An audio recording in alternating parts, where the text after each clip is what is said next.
Hi friend. Hi friend, it's me, Van. And now, today, I will read you a story. It's Arthur and the Sword in the Stone from the legend of King Arthur. It was the worst storm of the winter. All night, Sir Hector and his family could hear the wind and rain outside the castle walls.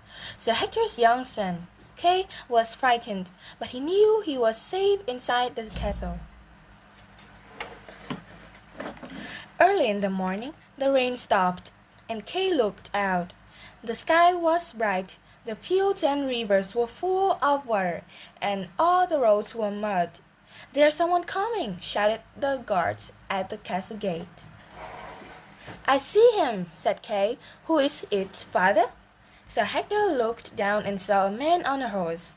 The man was wearing a long dark cloak, and Sir Hector couldn't see his face. "He's alone," he told the guards. "Let him come in." The man came into the castle hall. Sir Hector recognized him at once. "Merlin, it's good to see you. Do you have news of my friend the king?"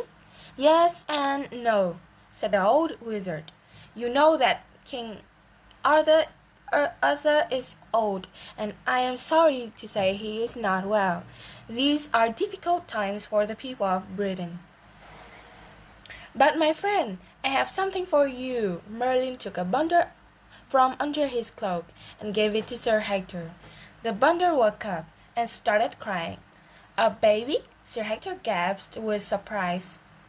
"Why, who are the parents?" "I will tell you," said Merlin, "but you must tell no one else. His name is Arthur. Keep him safe, Hector. Treat him as your own son." Nobody noticed Kay until then. He was standing quietly behind the wizard. The little boy looked at Merlin, then looked at his father. "He's not my brother," he said. A few months later, the old king died. The most important lords in the country met to choose a new king, but they couldn't agree with each other. They argued and fought, first for one lord and then for another. Sir Hector's castle was far away from the fighting, and Kay and Arthur didn't know anything about it. They grew up quietly in the country and learned to ride horses and fight with swords. "Why are you learning to ride?" Kay used to say. "You'll never be a knight." "Why not? I can use a sword just as well as you," Arthur answered. "You can't be a knight," said Kay. "Where you come from? Who are your family?" "Nobody knows. You are only here because my father is kind to you and treats you well. You are nothing, really." "I know I can be a knight. One day I will be," thought Arthur, but he didn't say anything.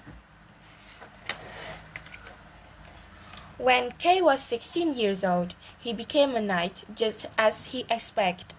"Father, I will be a knight too next year?" Arthur asked Sir Hector, but the old man said nothing and looked away. A few days later, a messenger arrived at the castle. It was the first news from the city for many months, and everyone was excited. "There's going to be a tournament," Sir Hector told them. "All the knights in Britain will be there. Kay, you and I must go. It will be your first test as a knight."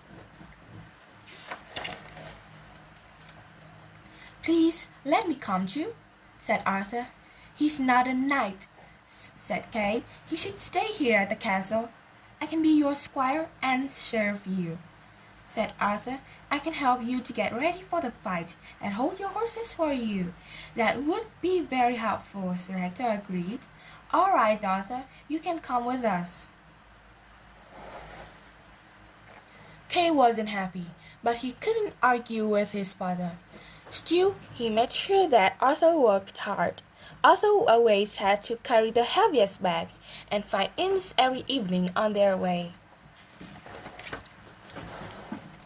They reached the city. It was Arthur's first visit to a town, and he was very excited.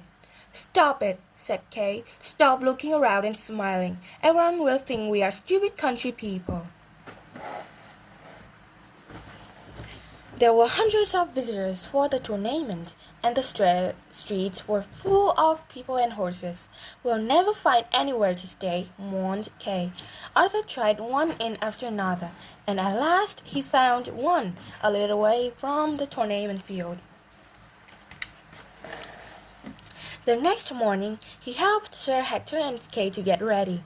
"Look, you look really good," he told Kay. "I'm sure you'll do well."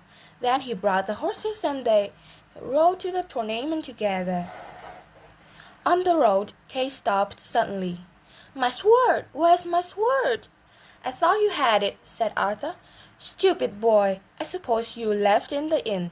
Go back and fetch it. Hurry, now!" It took Arthur a long time to reach the inn.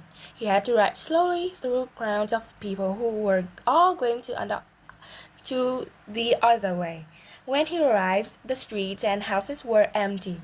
Everyone was at the tournament already or on their way there. The door of the inn was locked, and nobody came to open it. "Kay will kill me," thought Arthur.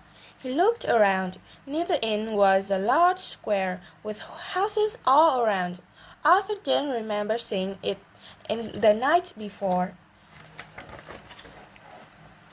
In the middle of the square was a rock with some writing on it. Arthur didn't stop to read the writing, but he noticed that there was something fixed in the rock. "A sword," he gasped. "Why did you take so long?" asked Kay. "Here, give me that." He looked at the sword. "Wait, this isn't my sword. I don't recognize it." "It's a good one though, isn't it?" said Arthur. "Where did you get it?"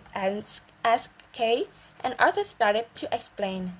Kay didn't wait for him to finish, but went to find Sir Hector. "Father," he shouted, "look what I have. It's the sword from the stone. You remember it? The one we saw in the square? That means I will be the next king of Britain, doesn't it?" Sir Hector looked at him. "Really? Did you pull it out of a stone, Kay?" "No," said Arthur quietly. "I did." Kay looked around angrily. "You couldn't do that. You're not even a knight." "Let's go back to the stone," said Sir Hector, "and then you can show me what happened." They reached the empty square, and this time Arthur read the writing on the rock. "Whoever pulls the sword from the stone shall be the king of Britain." "A king?" he wondered. "Is that possible?" "Put the sword back, Arthur," said Sir Hector, and Arthur did.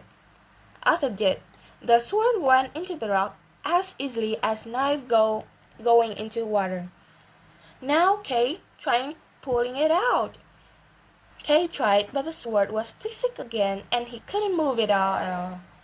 Sir Hector tried too, but nothing happened. That's what I expect," he said. Then Arthur took the sword, and this time it came out easily. Sir Hector knelt down. "Arthur, you are the true king, and I will serve you for the rest of my life." "There's something I must tell you. I am not your real father, Arthur. The wizard Merlin brought you to me when you were a baby. Your father was the last king, Arthur Pendragon. The king was dying, and because you were so young, your life was in terrible danger. Merlin thought that the old lords might kill you. He brought you from the castle where you were born, and told me to keep you safe. I couldn't tell you all this before, but now I can see you are ready. Put the sword back one last time. Everyone must see this." Sir Hector and Kay rode back to the tournament to tell everyone the news. The lords and the knights followed them to the square. They were amazed to see Arthur. "That can't be the king," they said. "He's only a boy." But in front of the whole crowd, Arthur pulled the sword from the stone again, held it high. Everyone was quiet, and then they began to cheer. Long life the king, they shouted. Long life King Arthur. So now I've finished this book, Arthur and the Sword in the Stone, from the legend of King Arthur. Hope you enjoy. Goodbye. See you.